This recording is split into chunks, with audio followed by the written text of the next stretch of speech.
కేసీఆర్ గారి కూతురు కవితను బీఆర్ఎస్ పార్టీ నుంచి సస్పెండ్ చేశారు.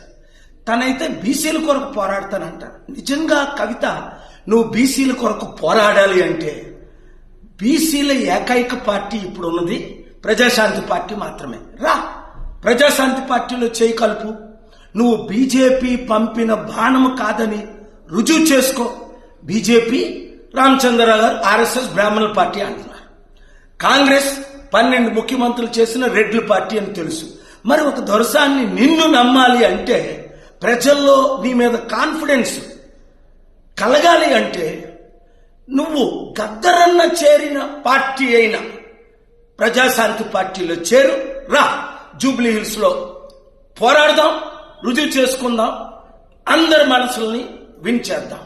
కేసీఆర్ గారి కూతురు కవితను బీఆర్ఎస్ పార్టీ నుంచి సస్పెండ్ చేశారు. తనైతే బీసీల కొరకు పోరాడతానంట.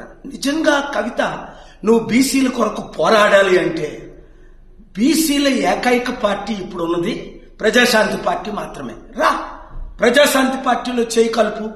నువ్వు బీజేపీ పంపిన బాణము కాదని రుజువు చేసుకో. బీజేపీ రామచంద్రరావు గారు ఆర్ఎస్ఎస్ బ్రాహ్మణుల పార్టీ అంటున్నారు. కాంగ్రెస్ 12 ముఖ్యమంత్రులు చేసిన రెడ్ల పార్టీ అని తెలుసు. మరి ఒక దొరసాన్ని నిన్ను నమ్మాలి అంటే, ప్రజల్లో నీ మీద కాన్ఫిడెన్స్ కలగాలి అంటే నువ్వు గద్దరన్న చేరిన పార్టీ అయిన ప్రజాశాంతి పార్టీలో చేరు.